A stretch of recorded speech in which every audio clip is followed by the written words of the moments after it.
Hey everyone, welcome back. I got a funny little build for you today. This isn't your typical nuke or massive synergy setup you may have grown accustomed to. I'm a little busy this weekend, so I don't have as much time to work on uploads. This idea is thanks to Solitude Beta from the community Discord, as I was trying to find more ways to make Sickening Pulse useful.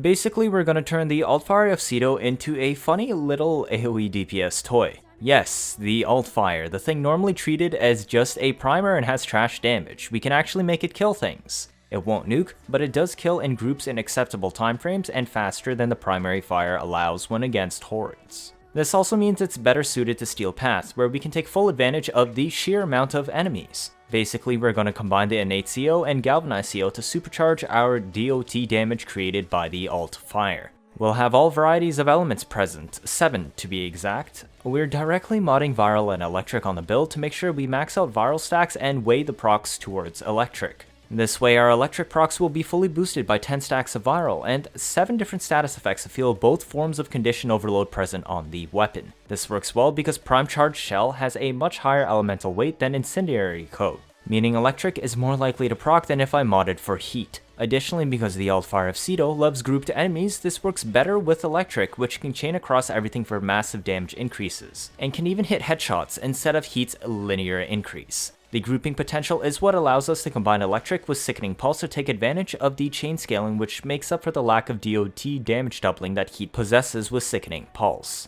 As we aren't going full strip and it lacks the infinite scaling of Heat, I would only recommend using this in base Steel Path. It will not work for Endless Endurance. As the base damage of the Altfire is so low, we absolutely need the Primed Cleanse on the build to significantly increase our DOT size by 2.4. Once you get the ball rolling, kills will get much easier with Galvanized stacks and Primary Merciless. You also can't run out of ammo, because the Altfire of Cedo doesn't burn ammo. On the other hand, you can only shoot it once every few seconds. Finally, Primed Ravage is present because, well, this is another Combat Discipline Arcane Avenger build.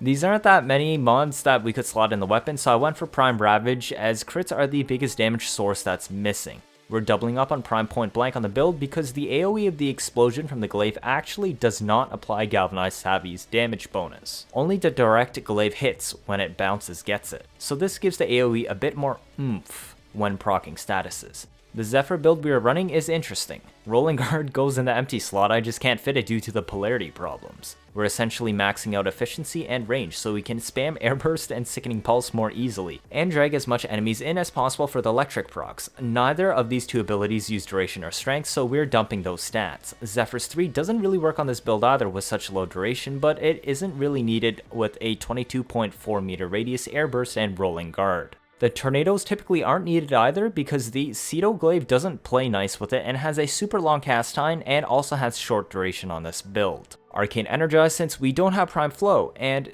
well, the Arcane Avenger with Combat Discipline setup I mentioned earlier, where it kills will self-damage you and proc Arcane Avenger. I left it at rank 0 so you don't kill yourself with this self-damage. So let's showcase this thing quickly, I guess. I'm gonna take Corrupted Heavy Gunners. You basically just airburst as many together as you can and wait for the ragdoll to end so they start trying to stand. If you shoot the Altfire sooner than this while they're still in the ragdoll state, the Force Blast will yeet them all over the place and reduce your Electric AoE DOT potential. So we use Airburst, proc Vig Swap while waiting, then shoot the Altfire. Once we tag the enemies, we cast Sickening Pulse to instantly stack 10 Electric procs and max out Viral in the crowd alongside any other status. The first crowd may take a little bit to kill, so feel free to shoot them with your primary mode to activate your Galvanized mods and Arcanes. But once you get the ball rolling, you can just steamroll everything. I just respawn them, cast Airburst, and shoot the Altfire, then cast Sickening Pulse, and they all die in about 2 ticks. This is where it starts to surpass the primary fire. Feel free to shoot stragglers manually. But like I said, this doesn't really scale properly into Endurance, but hey, we made the near harmless Altfire into a DPS option, right? I can try this on the Dracarmanic Bombards as well, but it definitely doesn't work as well. As I told you, the damage is a bit lacking. Well, what do you think? Did you imagine we could turn that little Altfire primer into an actual killer? Thanks again to Solitude Beta for this idea. It was highly amusing to play around with. If this is your first time watching, feel free to leave a like or better yet subscribe. Let me know your thoughts down in the comments. 79.5% of you are not subscribed. I'm trying my best to get you new information out always as soon as possible, like I've done with covering the Tempest story and the Sisters of Parvos updates. Stick around if you want to see interesting memes and builds on a nearly daily basis. I'm also preparing to get you info first once more new war info drops. You don't want to miss out on any of that, do you? That'll be it for this video. Thank you all for watching, and see you all next time.